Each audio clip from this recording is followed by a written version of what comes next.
안녕하세요. 여러분, 저는 가정의학과 38년차 전문의 김용우입니다. 오늘 제가 여러분께 꼭 말씀드리고 싶은 이야기가 있습니다.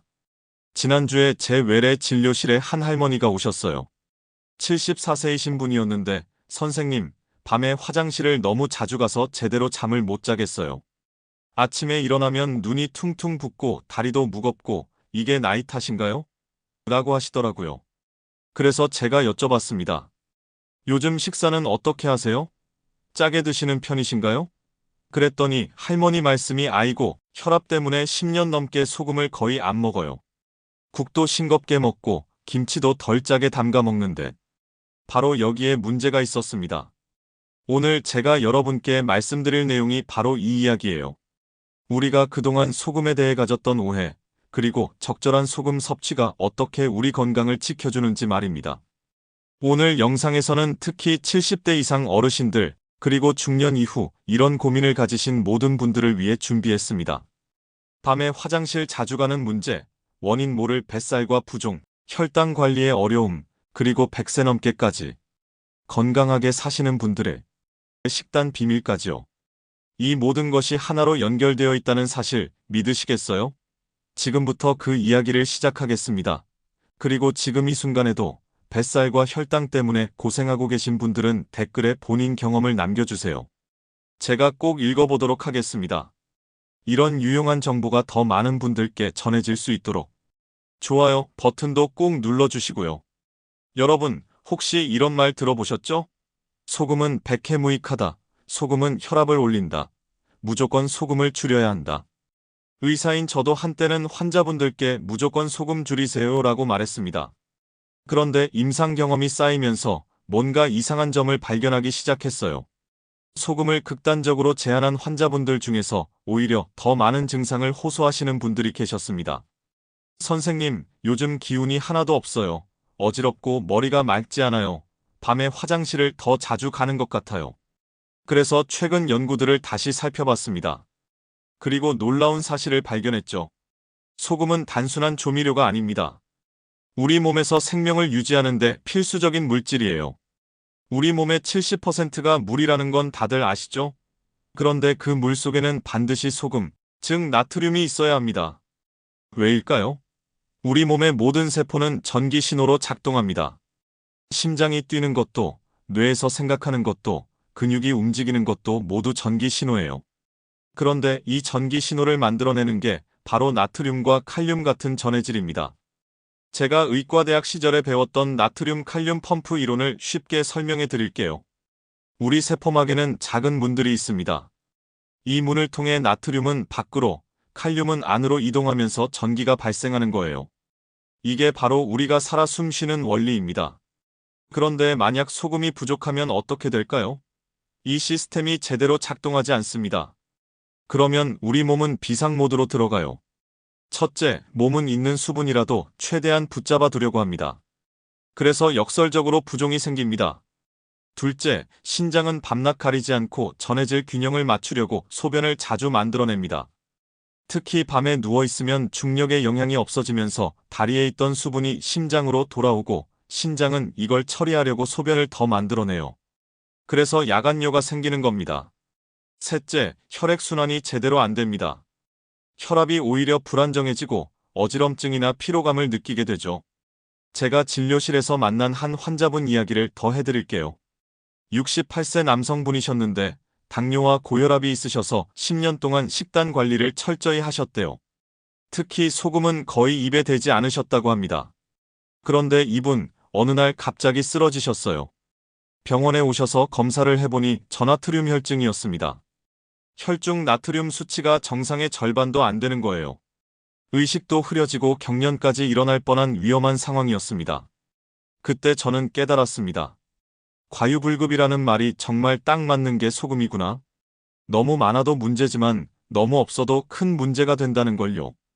여러분, 혹시 병원에 입원해 보신 적 있으신가요? 저는 의사지만 몇 년 전에 맹장 수술을 받은 적이 있어요. 그때 처음으로 환자의 입장이 되어봤습니다. 수술 후에 간호사님이 링거를 꽂아주시면서 하신 말씀이 지금도 기억나요. 선생님도 이제 환자시니까 링거 맞으셔야죠. 그때 문득 생각했습니다. 우리가 환자들에게 매일같이 꽂아주는 1인 거의 정체가 뭘까? 바로 0.9% 생리식염수입니다. 다시 말해 소금물이에요. 왜 병원에서는 아픈 사람들에게 꼭 소금물을 주입할까요? 물만 주면 안 될까요? 그 이유는 아주 명확합니다. 순수한 물을 혈관에 바로 주입하면 적혈구가 터져버립니다. 우리 세포는 주변 환경과 삼투압 균형을 이뤄야 하는데 순수한 물은 농도가 너무 낮아서 세포 안으로 물이 막 들어가 버려요. 그럼 세포가 풍선처럼 부풀다가 터지는 거죠. 그래서 우리 혈액의 염분 농도와 똑같은 0.9%, 즉 100ml에 0.9g의 소금이 들어간 물을 만들어 주입하는 겁니다. 이게 바로 생리식염수예요. 제가 의대 실습생 시절 응급실에서 있었던 일입니다. 여름에 건설 현장에서 일하시던 50대 분이 쓰러져서 오셨어요. 탈수 증상이었습니다. 그분은 물은 계속 마셨는데 왜 이러는지 모르겠다고 하셨어요. 알고 보니 물만 드시고 염분은 전혀 보충하지 않으신 거였어요. 땀으로 염분이 다 빠져나갔는데 물만 마시니까 혈중 나트륨 농도가 급격히 떨어진 거죠. 우리는 즉시 생리식염수를 링거로 투여했습니다. 그러자 30분도 안 돼서 환자분의 의식이 또렷해지고 혈압도 안정되기 시작했어요. 그때 지도 교수님께서 하신 말씀이 아직도 생생합니다. 이걸 봐라. 소금물 한 팩이 사람을 살린다. 소금은 독이 아니라 생명수다. 실제로 전 세계 모든 병원에서 가장 많이 쓰이는 수액이 바로 이 생리식염수입니다. 수술할 때도, 급성 위장염으로 탈수됐을 때도, 화상 환자 치료할 때도, 심지어 신장투석 환자들도 생리식염수를 사용합니다. 왜일까요? 우리 몸이 가장 자연스럽게 받아들이는 게 바로 이 농도의 소금물이기 때문입니다. 우리 눈물, 혈액, 세포 내액 모두 비슷한 농도의 소금물이에요. 태아가 자라는 양수도 소금물입니다. 우리는 말 그대로 소금물에서 시작해서 소금물과 함께 살아가는 존재인 거죠. 그런데 우리는 일상에서 이 소중한 소금을 적으로 취급해왔습니다. 물론 과도한 소금은 문제입니다. 하지만 적절한 소금은 우리를 살리는 생명의 물질이라는 걸 잊어서는 안 됩니다. 자, 이제 여러분이 가장 궁금해하실 부분입니다. 그래서 도대체 어떻게 마셔야 하냐는 거죠? 제가 지난 5년간 임상에서 환자분들께 권해드리고 실제로 효과를 보신 분들의 피드백을 모아서 만든 레시피가 있습니다. 저는 이걸 황금 비율 소금물이라고 부릅니다. 먼저 재료부터 말씀드릴게요.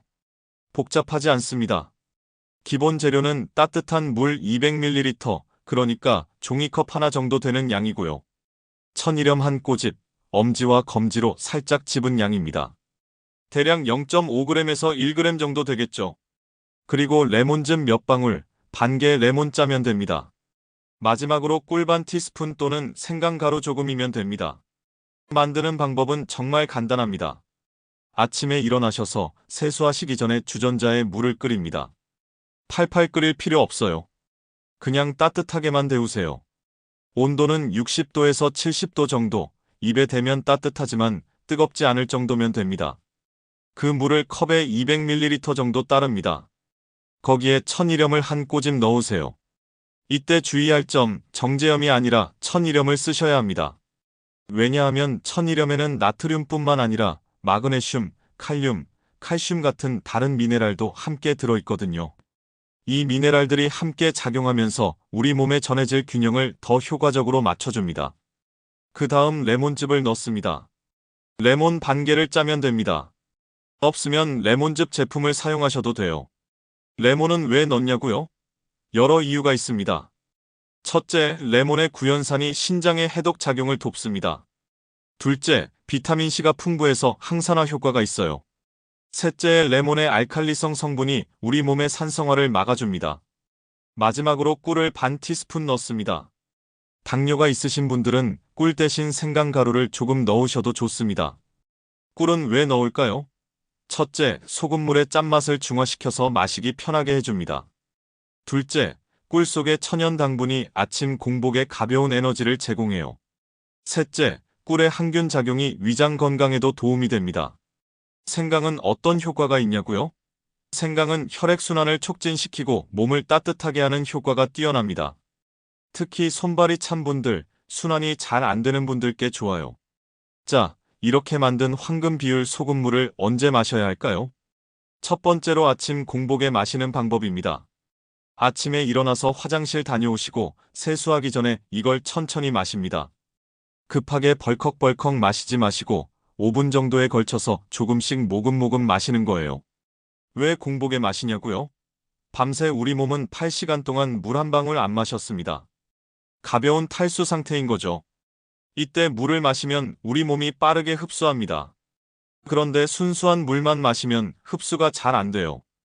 왜냐하면 우리 소장의 수분 흡수 시스템은 나트륨과 함께 작동하거든요. 나트륨이 있어야 물이 장벽을 통과해서 혈액으로 들어갑니다. 그래서 소금을 조금 넣은 물을 마시면 흡수율이 훨씬 높아집니다. 실제로 스포츠 음료에도 다 나트륨이 들어있는 이유가 바로 이겁니다. 두 번째로 저녁 식사 후 1시간에서 2시간 뒤에 마시는 방법입니다. 특히 야간여로 고생하시는 분들은 저녁에 마시는 게 더 효과적일 수 있습니다. 단, 자기 직전은 피하세요. 최소한 잠들기 1시간 전에는 마셔야 합니다. 왜 저녁에도 효과가 있냐고요?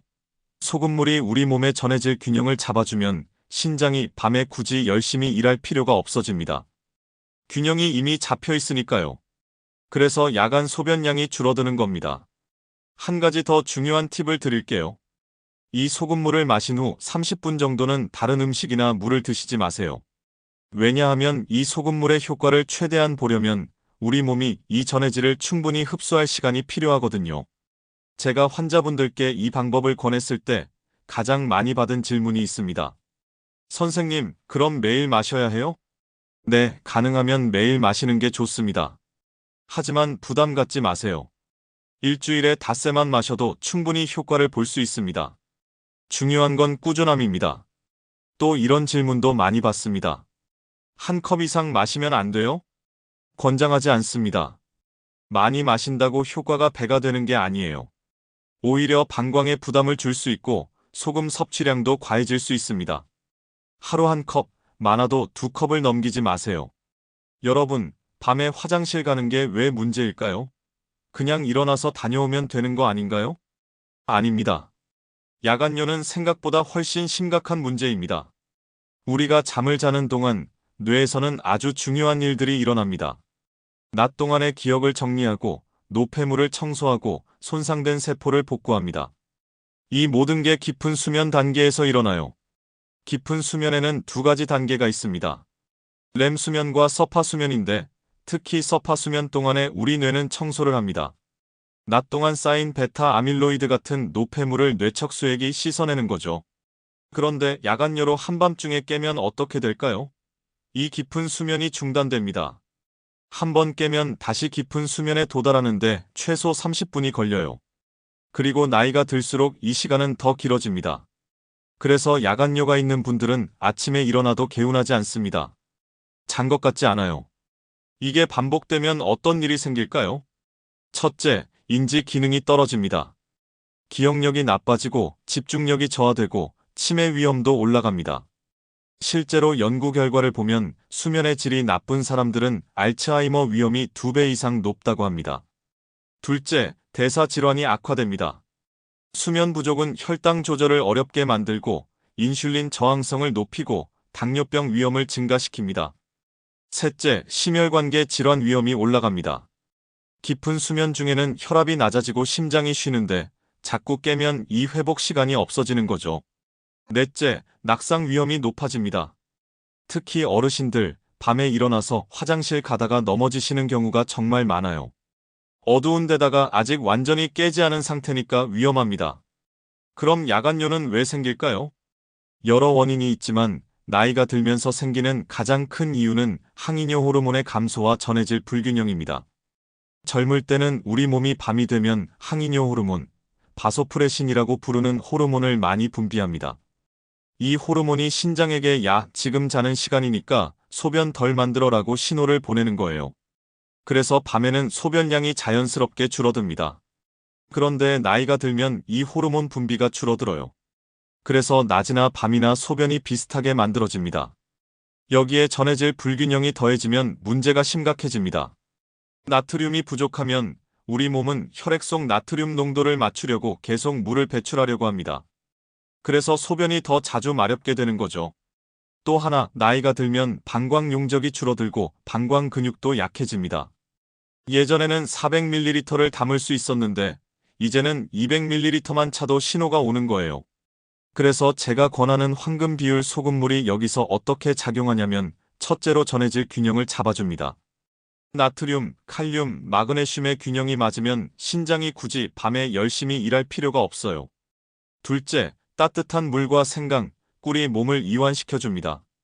스트레스 호르몬인 코르티솔을 낮추고 수면 호르몬인 멜라토닌 분비를 돕습니다. 셋째, 방광 근육의 긴장을 줄여줍니다. 전해질 균형이 맞으면 근육도 덜 예민해져요. 실제로 제 환자분들 중에서 이 방법을 2주 정도 꾸준히 실천하신 분들은 대부분 야간 화장실 횟수가 줄었다고 말씀하십니다. 어떤 분은 밤에 3번 가던 걸 1번으로 줄였고 어떤 분은 아예 안 가게 됐다고 하시더라고요. 선생님, 저는 먹는 것도 예전과 똑같은데 왜 배만 나올까요? 아침에 일어나면 얼굴이 퉁퉁 붓고 오후가 되면 다리가 무거워요. 이런 호소 정말 많이 듣습니다. 특히 50대 이후 여성분들 그리고 60대 이후 남성분들께서 많이 겪으시는 문제예요. 대부분 이렇게 생각하십니다. 나이 들어서 살이 찌는 거겠지. 대사가 느려져서 그런 거겠지. 맞는 말입니다. 하지만 절반만 맞는 얘기예요. 나이가 들면서 뱃살이 나오고 몸이 잘 붓는 이유, 그 이면에는 수분과 전해질의 불균형이 숨어 있습니다. 제가 쉽게 설명해 드릴게요. 우리 몸의 수분은 두 곳에 있습니다. 세포 안과 세포 밖이에요. 이 두 공간 사이에는 일정한 균형이 유지돼야 합니다. 이 균형을 조절하는 게 바로 나트륨과 칼륨입니다. 나트륨은 주로 세포 밖에 있고 칼륨은 주로 세포 안에 있어요. 이 두 미네랄이 적절한 비율을 유지하면 물도 적절하게 분포됩니다. 그런데 나트륨이 부족하거나 혹은 나트륨만 너무 많고 칼륨이 부족하면 어떻게 될까요? 수분 분포가 깨집니다. 특히 정제소금, 나트륨만 99.9%인 소금을 많이 먹으면서 칼륨이 풍부한 채소와 과일은 잘 안 먹는 현대인들은 나트륨과 칼륨의 비율이 깨져 있는 경우가 많아요. 그러면 세포 밖 공간에 물이 고입니다. 이게 바로 부종입니다. 얼굴이 붓고 다리가 붓고 손가락이 부어서 반지가 안 들어가는 그 증상이에요. 반대로 소금을 너무 제한하면 어떻게 될까요? 몸은 나트륨이 부족하다고 판단해서 알도스테론이라는 호르몬을 분비합니다. 이 호르몬은 신장에게 나트륨을 아껴 써 라고 명령해요. 그러면 신장은 나트륨을 재흡수하면서 물도 함께 붙잡습니다. 역설적으로 소금을 적게 먹는데도 몸이 붓는 이유가 바로 이겁니다. 그럼 뱃살은 어떻게 연결되냐고요? 복부 비만은 단순한 피하지방이 아닙니다. 내장지방이에요. 이 내장지방은 염증 물질을 만들어냅니다. 그런데 전해질 불균형과 만성적인 부종 상태는 이 염증을 더 악화시킵니다. 염증이 있으면 우리 몸은 스트레스 상태가 되고 코르티솔이라는 스트레스 호르몬이 증가합니다. 이 코르티솔은 복부의 지방을 축적시키는 성질이 있어요. 그래서 악순환이 시작됩니다. 전해질 불균형이 생기면 부종과 염증이 생기고 스트레스 호르몬이 증가하면서 뱃살이 늘어나고 뱃살이 늘면 더 많은 염증이 생기고 더 심한 부종이 생기고 이런 식으로 돌고 도는 거죠. 여기서 황금 비율 소금물이 어떻게 도움이 되냐면 첫째, 천일염에는 나트륨뿐 아니라 칼륨, 마그네슘 같은 다른 미네랄도 함께 들어 있습니다. 이게 전해질의 균형을 잡아줍니다. 둘째, 레몬의 칼륨이 나트륨과 균형을 이룹니다. 레몬 하나에는 약 130mg의 칼륨이 들어 있어요. 셋째, 적절한 전해질 공급은 알도스테론 분비를 정상화시킵니다. 더 이상 몸이 물을 붙잡아 둘 필요가 없어지는 거죠. 실제로 제 환자분 중에 한 분은 이런 말씀을 하셨어요. 선생님, 이 소금물 마시고 2주 만에 바지가 헐렁해졌어요. 살이 빠진 건지 부기가 빠진 건지 모르겠는데 몸이 가벼워요. 바로 그겁니다. 살이 빠진 게 아니라 정확히는 부종이 빠진 거예요. 그런데 부종이 빠지면 신진대사도 좋아지고 순환도 좋아지고 그러면 자연스럽게 지방도 빠지기 시작합니다. 물론 소금물만 마신다고 뱃살이 쑥 들어가는 건 아닙니다. 당연히 식이 조절과 운동도 필요해요. 하지만 이 소금물이 그 시작점이 되어줄 수 있다는 겁니다. 당뇨가 있으신 분들 혹은 혈당이 신경 쓰이는 분들은 아마 이렇게 생각하실 거예요. 소금물에 꿀을 넣는다고? 당이 들어가는데 괜찮을까? 좋은 질문입니다. 제가 당뇨 환자분들께 이 레시피를 권할 때도 가장 많이 받는 질문이에요. 먼저 명확히 하겠습니다. 반 티스푼의 꿀에 들어있는 당분은 약 3에서 4g 정도입니다. 이 정도는 혈당에 거의 영향을 주지 않습니다. 오히려 전혀 당을 먹지 않고 공복 상태가 너무 길어지는 것보다 이 정도의 천연당을 섭취하는 게 혈당 관리에 도움이 될 수 있어요. 왜 그럴까요? 우리 몸의 혈당 조절 시스템은 생각보다 복잡합니다. 단순히 당을 먹으면 혈당이 오르고 안 먹으면 내려가는 게 아니에요. 가장 중요한 건 혈당의 안정성입니다. 혈당이 롤러코스터처럼 오르락내리락 하는 게 가장 나쁜 거예요. 예를 들어 볼게요. 아침에 일어나서 아무것도 안 먹고 점심까지 버티면 어떻게 될까요? 혈당이 너무 떨어집니다. 그러면 우리 몸은 위기 상태라고 판단해서 스트레스 호르몬을 분비하고 간에 저장된 글리코겐을 급하게 분해해서 혈당을 올립니다. 그 상태에서 점심을 먹으면 혈당이 급격하게 치솟습니다. 그러면 췌장은 급하게 인슐린을 많이 분비하고 또 혈당이 급격히 떨어집니다. 이게 반복되면 췌장이 지쳐서 당뇨가 오는 거예요. 그래서 혈당 관리에서 중요한 건 급격한 변동을 막는 겁니다. 완만하게 유지하는 거예요. 황금 비율 소금물이 여기서 어떤 역할을 하냐면 첫째, 소량의 천연당, 꿀이 아침 공복의 저혈당을 예방합니다. 3에서 4g의 당은 혈당을 급격히 올리지 않으면서도 너무 떨어지지 않게 막아주는 완충 역할을 합니다. 둘째, 레몬즙의 구연산이 소화 효소를 활성화시킵니다. 이게 음식물의 소화 흡수를 천천히 완만하게 만들어줘요. 그래서 식후 혈당 스파이크를 줄여줍니다. 셋째, 전해질 균형이 인슐린 감수성을 개선시킵니다. 특히 마그네슘은 인슐린 신호 전달에 꼭 필요한 미네랄이에요. 마그네슘이 부족하면 인슐린 저항성이 생깁니다. 넷째, 생강의 진저롤 성분이 혈당 조절에 도움을 줍니다. 연구 결과를 보면 생강 섭취가 공복 혈당을 10에서 12% 정도 낮춘다는 보고가 있어요. 실제로 제 환자분 중에서 이 소금물을 꾸준히 드신 분들의 당화혈색소 수치를 비교해 봤습니다. 3개월 후 평균적으로 0.3에서 0.5% 정도 개선된 걸 확인했어요. 0.5%면 큰 차이 아니라고 생각하실 수 있는데 당뇨 관리에서 0.5%는 상당히 의미 있는 수치입니다. 합병증 위험을 유의미하게 낮추는 수준이거든요. 물론 이것만으로 당뇨가 완치되는 건 아닙니다. 하지만 약물 치료와 식이요법을 하시는 분들에게 이 소금물이 하나의 좋은 보조 수단이 될 수 있다는 겁니다. 당뇨가 심하신 분들은 꿀 대신 생강만 넣으셔도 됩니다. 혹은 스테비아 같은 천연 감미료를 사용하셔도 좋습니다. 제가 몇 년 전에 일본의 오키나와 섬을 방문한 적이 있습니다. 오키나와는 세계적으로 유명한 장수촌이에요. 100세가 넘은 어르신들이 유독 많이 사시는 곳이죠. 거기서 102 세 할머니를 만났습니다. 놀라운 건 이 할머니가 아직도 텃밭일을 하고 계신다는 거였어요. 치매도 없으시고 혈압도 정상이고 당뇨도 없으셨습니다. 제가 통역을 통해서 여쭤봤어요. 할머니, 건강의 비결이 뭔가요? 할머니는 웃으시면서 이렇게 말씀하셨습니다. 나는 매일 아침 바닷물을 떠다가 국을 끓여 먹었어. 바다 소금으로 야채를 절여 먹고 발효시킨 음식을 많이 먹었지. 그 말씀을 듣고 깨달았습니다. 장수의 비결에는 소금이 있었구나. 오키나와뿐만 아니라 그리스의 이카리아 섬, 이탈리아의 사르데냐, 코스타리카의 니코야 반도, 미국의 로마린다. 이런 장수촌들의 공통점을 연구한 결과가 있습니다. 이들의 식단에는 몇 가지 공통점이 있었어요. 첫째, 자연 소금을 적절히 섭취했습니다. 정제염이 아니라 바다소금, 암염 같은 자연 소금을 사용했어요. 이런 자연 소금에는 나트륨 외에도 60여 가지의 미네랄이 들어 있습니다. 둘째, 발효식품을 매일 먹었습니다. 된장, 김치, 낫또, 요구르트, 치즈, 발효식품은 우리 장내 미생물을 건강하게 만들어줍니다. 그리고 발효 과정에서 만들어지는 유산균이 전해질 흡수를 도와줘요. 셋째, 채소와 해조류를 많이 먹었습니다. 채소에는 칼륨이, 해조류에는 요오드와 마그네슘이 풍부합니다. 이게 나트륨과 균형을 이루면서 전해질 밸런스를 맞춰주는 거죠. 넷째, 물을 충분히 마셨습니다. 하지만 그냥 물만 마신 게 아니라 허브티나 레몬물처럼 미네랄이 풍부한 음료를 마셨어요. 이걸 보면서 저는 확신했습니다. 소금은 적이 아니라는 걸요. 문제는 어떤 소금을 어떻게 먹느냐였던 겁니다. 우리나라의 경우를 볼까요?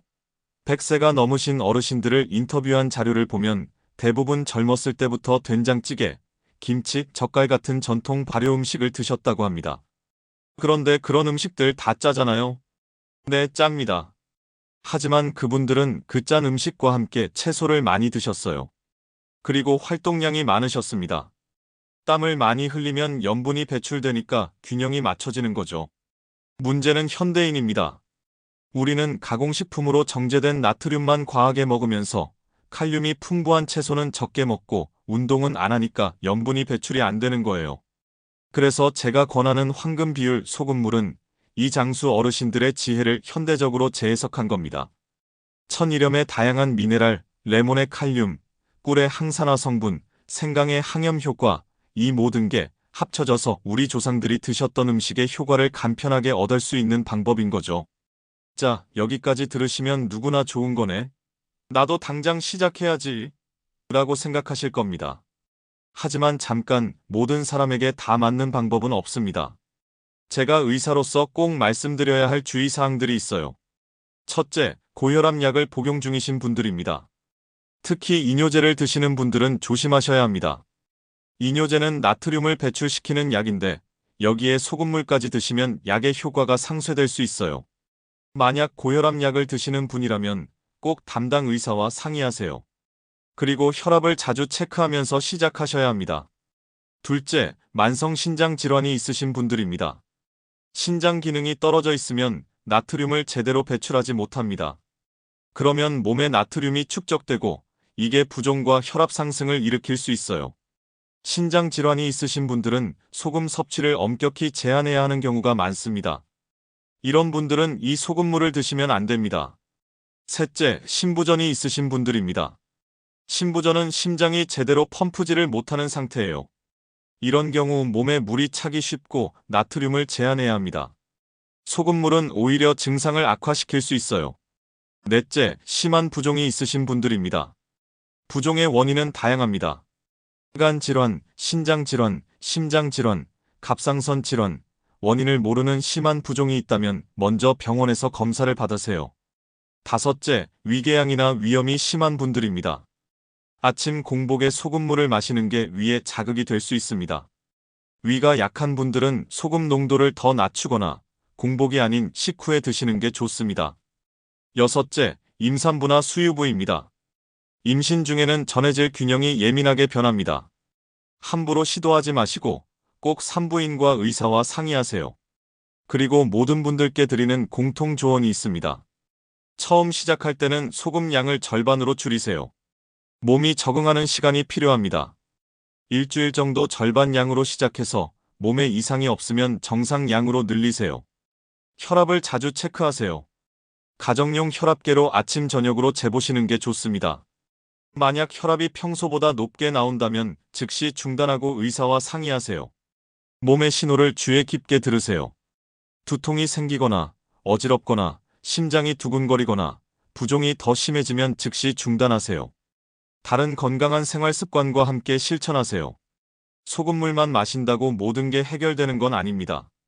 규칙적인 운동, 균형 잡힌 식사, 충분한 수면, 이 모든 게 함께 가야 합니다. 자, 그럼 이제 구체적으로 어떻게 시작할지 3주 플랜을 알려드리겠습니다. 첫째 주는 적응기입니다. 첫 주는 몸을 적응시키는 시간입니다.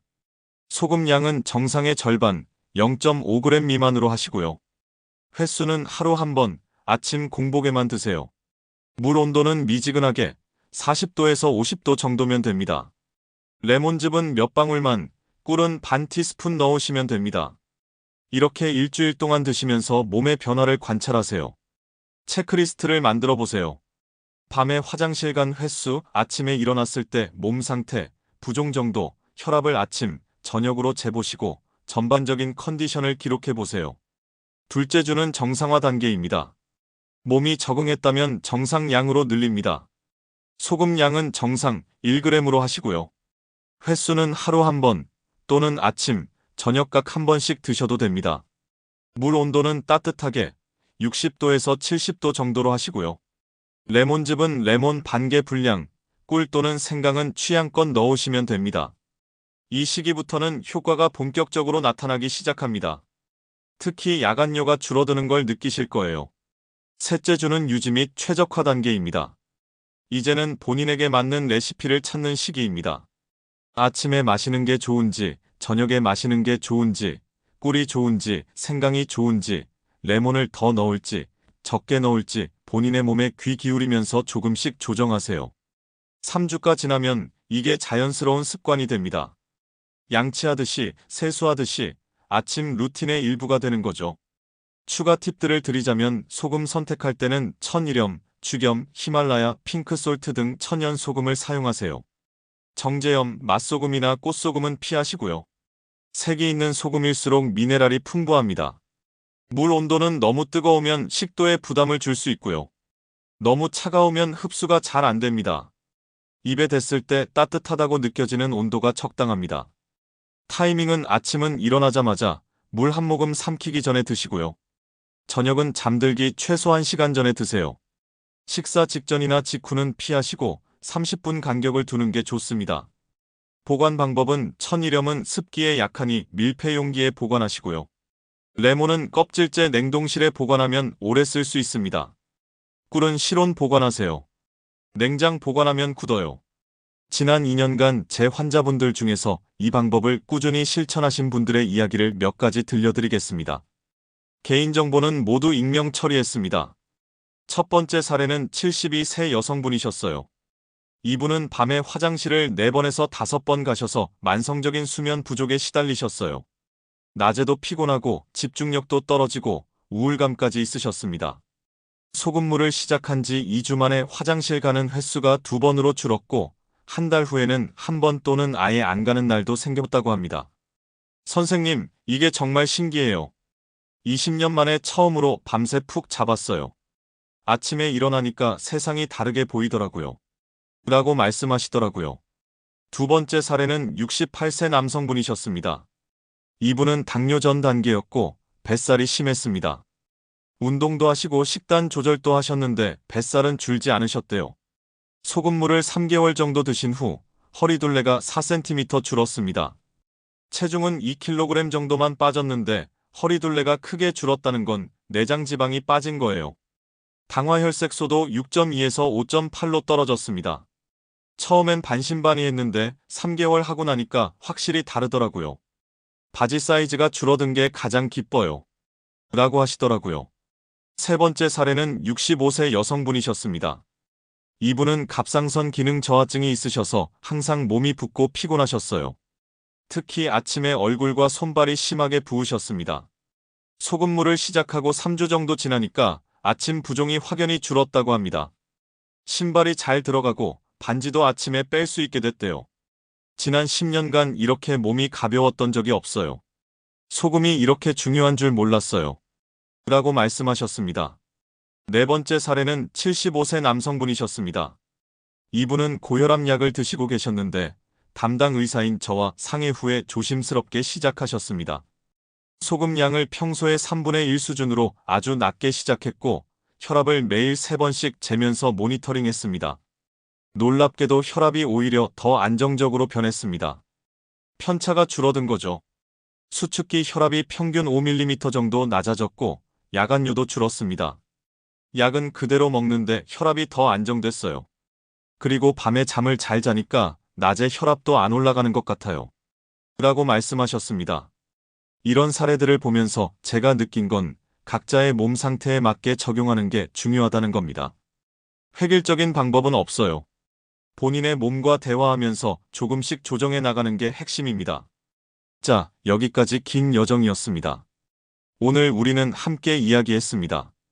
야간뇨의 고통, 원인 모를 뱃살과 부종의 괴로움, 들쭉날쭉한 혈당 관리의 어려움, 그리고 그 해답으로 소금물 황금 비율을 알아봤습니다. 핵심을 다시 한번 정리하겠습니다. 소금은 적이 아닙니다. 생명을 유지하는 필수 물질입니다. 문제는 어떤 소금을 어떻게 먹느냐입니다.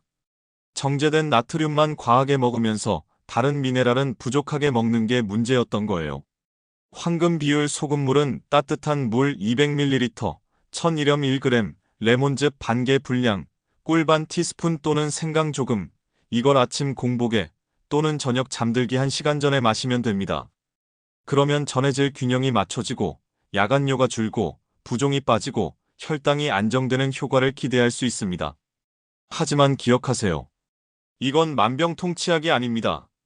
고혈압, 신장질환, 심장질환이 있으신 분들은 반드시 의사와 상의하셔야 합니다. 그리고 이것만으로 모든 게 해결되는 건 아닙니다. 균형 잡힌 식사, 규칙적인 운동, 충분한 수면, 이 모든 게 함께 가야 합니다. 저는 의사로서 그리고 여러분의 건강을 진심으로 걱정하는 사람으로서 말씀드립니다. 오늘 이 영상이 여러분의 인생의 작은 변화의 시작점이 되길 바랍니다. 밤에 화장실 가는 횟수가 줄어서 푹 자고 일어나는 상쾌한 아침을 맞이하시길. 부종이 빠져서 가벼운 몸으로 하루를 시작하시길. 혈당이 안정돼서 건강한 100세를 맞이하시길. 102세 장수 어르신들처럼 건강하고 활기찬 노년을 보내시길 진심으로 기원합니다. 오늘 영상이 도움이 되셨다면 구독과 좋아요 부탁드립니다. 그리고 여러분의 경험을 댓글로 공유해주세요. 저는 이렇게 해봤는데 이런 효과가 있었어요. 이런 점이 궁금해요. 여러분의 이야기 하나하나가 다른 분들에게 큰 도움이 됩니다. 우리 함께 건강한 공동체를 만들어가요. 다음 영상에서는 무릎 통증 없이 100세까지 걷는 법에 대해 이야기하겠습니다. 많은 관심 부탁드립니다. 오늘도 건강하시고 편안한 밤 되시길 바랍니다. 감사합니다.